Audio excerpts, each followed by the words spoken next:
Good evening. We have a great show planned for you this evening. It's very special. We have the seventh grade bell, excuse me, bell choir from Corpus Christi, and the band Joyful Noise will perform. And we have a very special guest. Santa Claus is here, and we'll be talking to him in just a few minutes.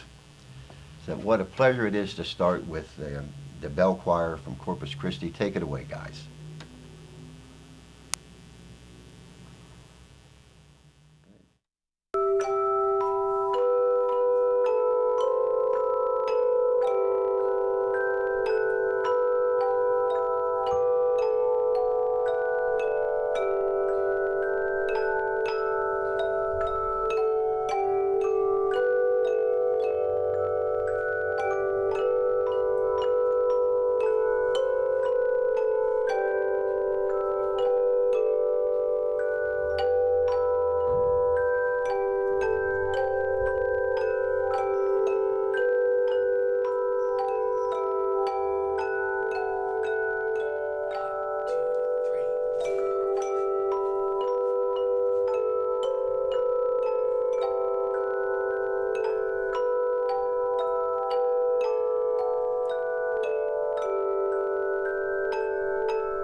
Corpus Christi Bell Choir, 7th grade. Were they absolutely wonderful or what?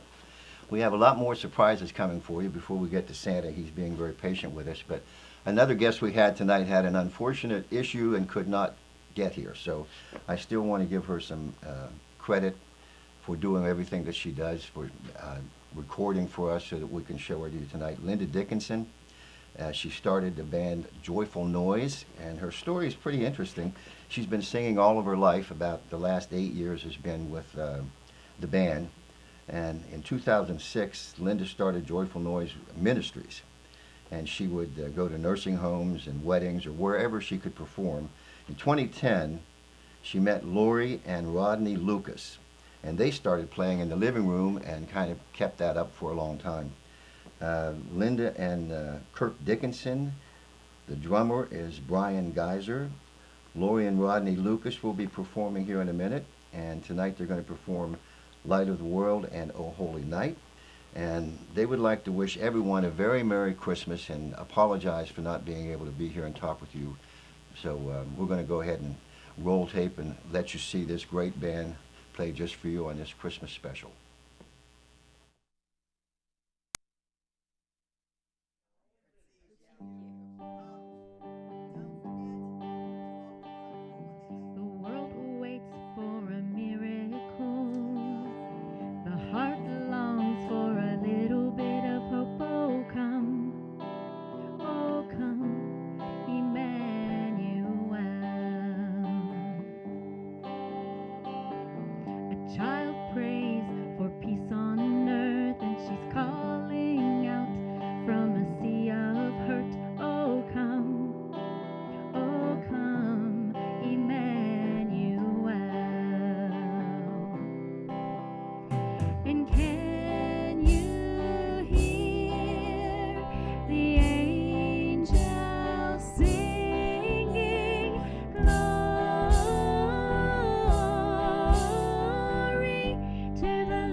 about you, but I've been pretty excited about Santa Claus for more years than I'm going to admit on television.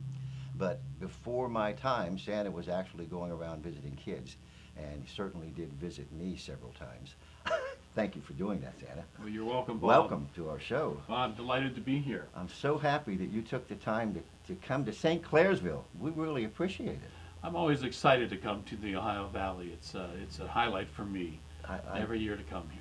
How wonderful. You know, before we get into the questions that we want to ask you about Christmas, obviously there's more to Christmas than Santa showing up. And so we wonder if you'd talk a little bit about the meaning of Christmas for us. You know, Christmas all began, the great celebration is, of course, that God delivered to earth his only Son. And the celebration of Christmas is that gift. And Santa celebrates the gift of Jesus every year. And I'm delighted to present my gifts to the Christ child. And you know, Santa was born 300 years, St. Nicholas was born 300 years after, and became the Bishop of Myra, and began his idea of giving. And Christmas is a celebration of giving, and it's often giving to people who are less fortunate. So as the bishop, my parents were very wealthy, and I would give gifts to the people less fortunate. Sometimes it was money, sometimes it was simple as fruit and all. And through the years, I've become many things to many people. So it's St. Nicholas, also in Dutch it was Sinterklaas, and it became St. Nicholas. So that's been the spirit. So it's the spirit of giving, receiving gifts. I give gifts, but I want people to the idea of giving gifts to the less fortunate. So that is the true spirit of Santa Claus and Christmas. Well, that's absolutely wonderful. You know, we all anticipate your visiting and your arriving all the time. I'm sure there are a lot of our viewers right now who just can't wait to get there. But I have to ask this question. When you come down the chimney, I was told as a boy that you come down the chimney, but sometimes people don't have a chimney. Sometimes the chimney's blocked. So in those cases, everybody I'm sure wants to know, how did you get in the house? Well, you know, I get that question often, but I have this magic key, Bob. And this magic key allows me to come into houses that don't have chimneys. So I can come in the door and get in. I recently had a young girl say, my daddy's a policeman and he has a police dog. And Sarek is very alert. So how do you get in? And I say, I use my magic key to come in the door, and this key calms Sarek. So he's not going to be alerted and bark. So I can come in, place my gifts under the tree, and go away without Sarek causing to be alarmed. So now you know, Bob, it's this magic key that allows me to come in if I'm not coming down the chimney. Thank you. I've been wanting for years to find out how you got in. I had all kinds of ideas in my mind. They were all wrong. But thank you. What about Mrs. Claus now? How is she doing? Mrs. Claus is doing fine. Her biggest responsibility is keeping me in line. You know, it's I always say to the boys and girls, please leave me cookies and milk. And you know, I enjoy all types of cookies. I like chocolate chip, and Mrs. Claus has recently taken to telling me, you know, you always ask for carrots for the reindeer. Maybe, Santa, you ought to be thinking about eating a few carrots yourself. And I tell her, no. I'll lose the weight afterwards, not beforehand. So let me have my cookies, and we'll let the reindeer have the carrots somehow. But she's doing fine. She's doing fine. I got to ask you this question. All year long, the elves are busy in your toy shop, I'm sure. How long does it take them to make all of those presents?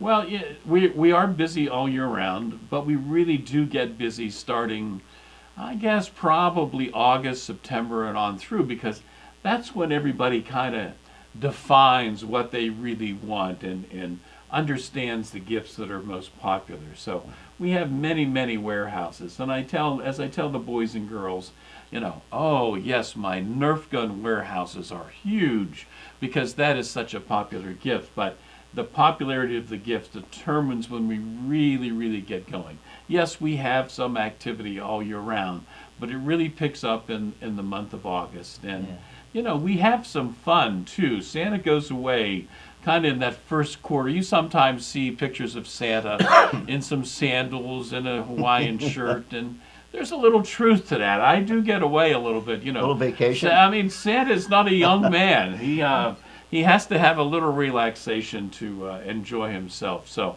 yes, we really get picked up in the second half of the year. That is great. Now, I'm sure that Mrs. Claus is just as busy as you are and just as important to Christmas as anything is. And what kind of things does she do as far as helping out with getting the gifts ready? Well, she doesn't necessarily make the gifts, but she kind of has a supervisory role, if you will.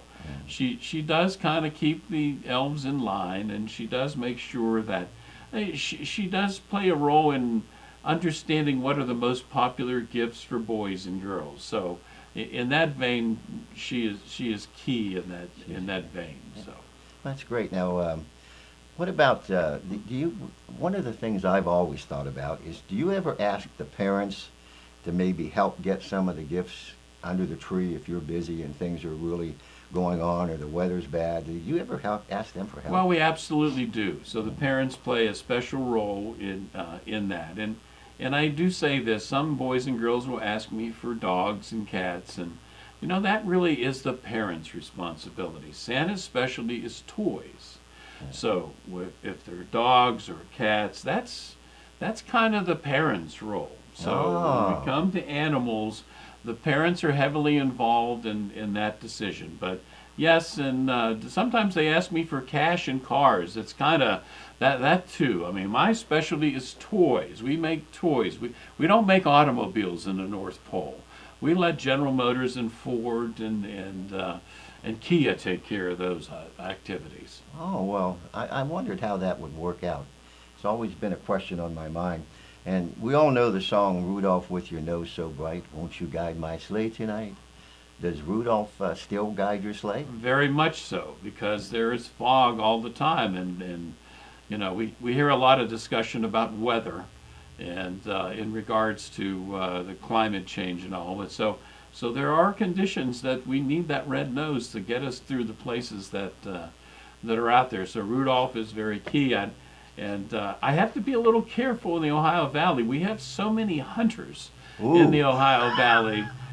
Sometimes I have to take ground transportation before I take my big ride on Christmas Eve because I have to be careful. I'd hate to lose Cupid or one of my other reindeer because the hunters are so very efficient here in the Ohio Valley. So I have to be careful at certain parts of the world and the country. Wow, well, that's true. We have a lot of really excellent shooters in this area. We do. But I'm sure they wouldn't want to shoot any reindeer, but they might do it by accident. That's possible. That's very possible. By the way, speaking of reindeer and Rudolph, what do you feed the reindeer? Well, I mean, we do eat vegetables and carrots and all, and some people put together some concoctions such as reindeer food and grain and all. So, they're pretty formidable. They have iron stomachs, so they can eat just about anything. But they have a sweet tooth of sorts. So carrots are the preferred food, if you will. Oh, carrots, huh? Well, I think people will be happy to know that. Well, sometimes I worry the grocery stores run out of carrots at this time of the year. So because I'll bet. I kind of tell the boys and girls what they like. So that's a concern. That might be a run on carrots down at the grocery store. So if we ever have a carrot blight, we're in deep trouble at Christmas time. That would be bad. Now, this is another question that I've often wondered. You visit millions of people, millions of kids around the world, and almost all of them leave cookies for Santa. Now, I'm thinking maybe you can't eat all of them.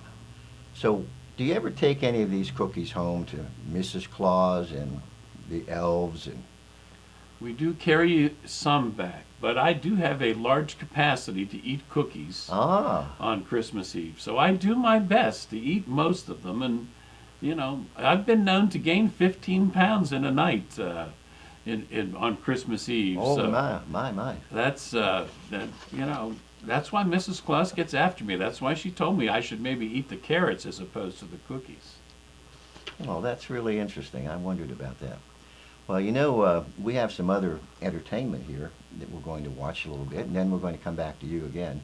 Yes, I understand there's some boys and girls who may be visiting with me here I momentarily. think I heard that rumor that there were some children sneaking around the back of the building, and they might be trying to get in. I'm excited. I brought my bell. How's that just bell to, sound? you know, Let me hear that just to- bell. Okay, we're going to go to music now, and Oh Holy Night, Joyful Noise. So can we go to Oh Holy Night?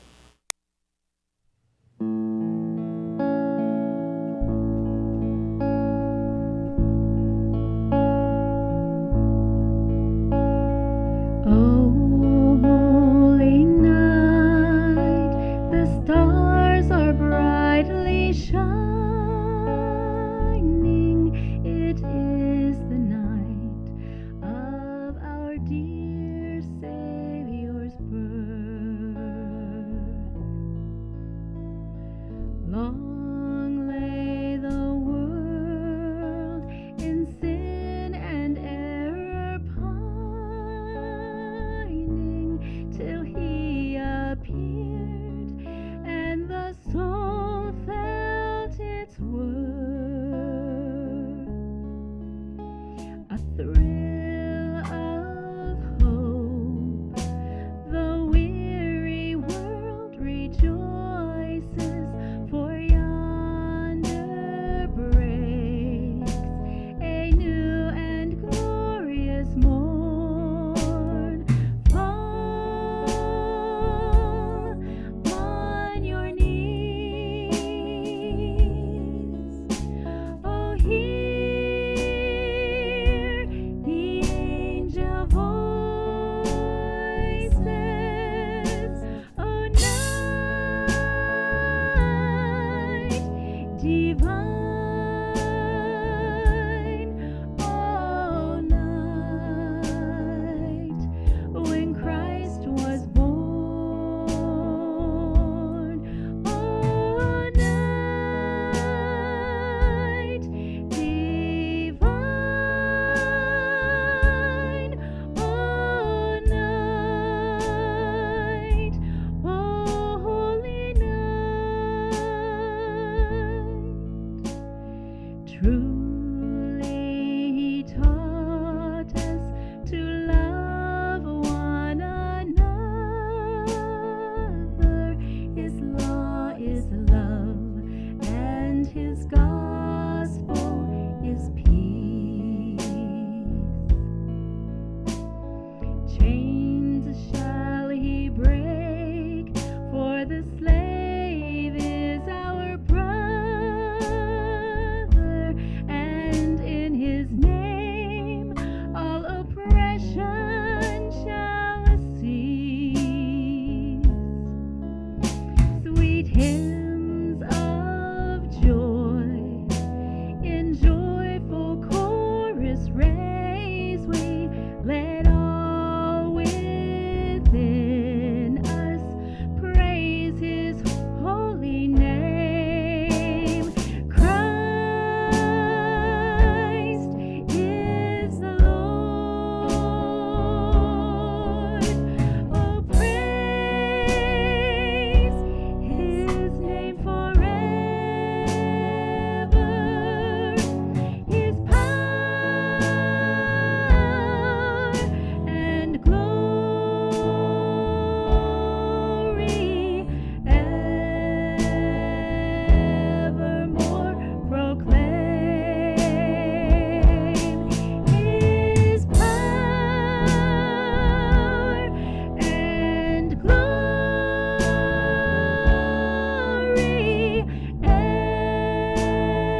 right, everybody.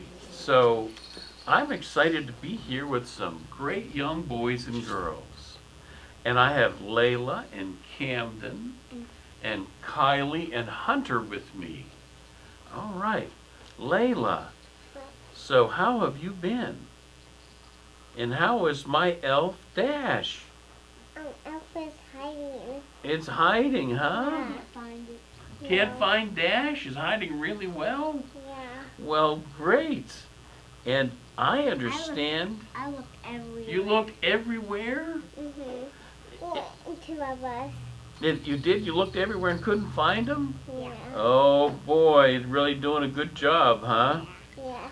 Well, here's what I'm understanding. A pink computer and a Peppa Pig castle, were those the things you're looking for? That would be good. And Camden, a fingerling and a Nintendo Switch Switch, huh? and iPod. And an iPod as well. Okay, so here's my big question. I always ask this question of brothers and sisters and cousins too. Fighting. Any fighting going on?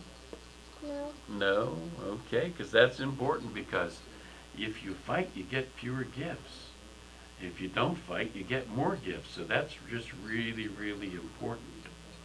All right, so I want you to be really good. We have 3 days to go before I get in the sleigh. How about that?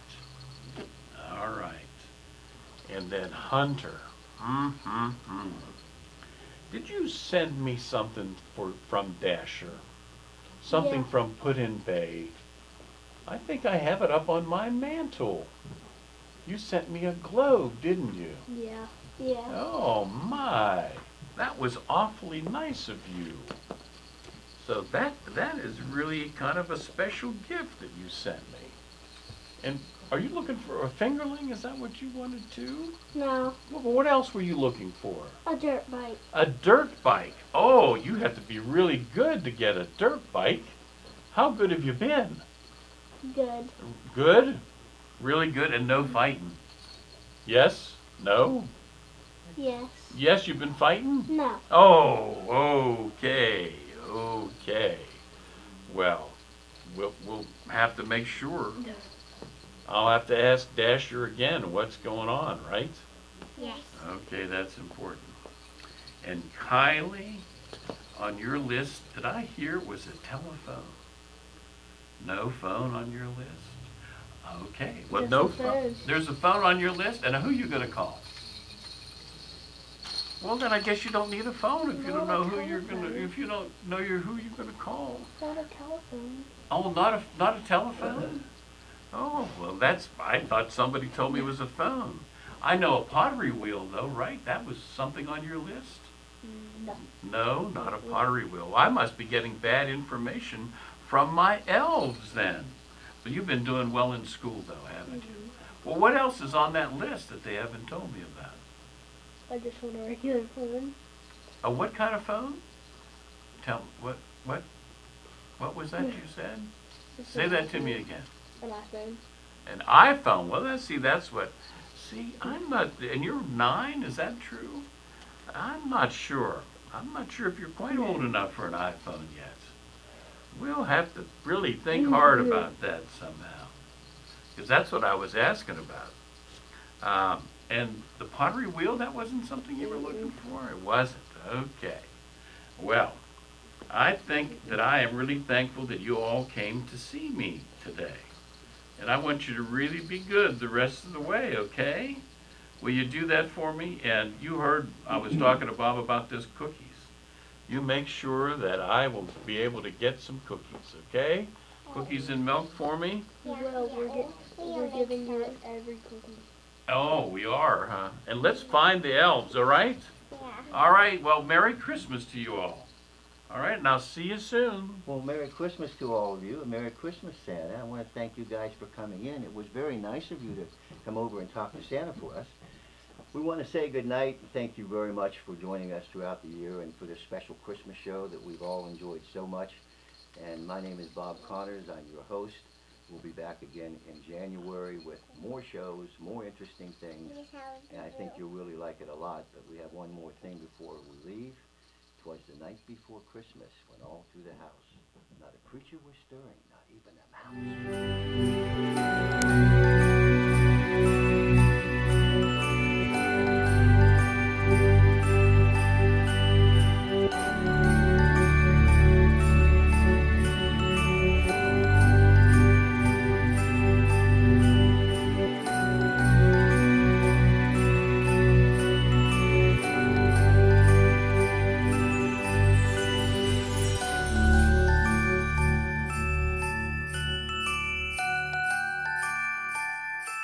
'Twas the night before Christmas, when all through the house not a creature was stirring, not even a mouse. The stockings were hung by the chimney with care, in hopes that St. Nicholas soon would be there. The children were nestled all snug in their beds, while visions of sugar plums danced in their heads. And Mama in her kerchief and I in my cap had settled down our brains for a long winter's nap. When out on the lawn there rose such a clatter, I sprang from the bed to see what was the matter. Away to the window I flew like a flash, tore open the shutters and threw up the sash. The moon on the breast of the new-fallen snow gave the luster of midday to objects below. Now Dasher, now Dancer, now Prancer and Vixen, on Comet, on Cupid, on Donner and Blitzen. To the top of the porch, to the top of the wall, now dash away, dash away, dash away all.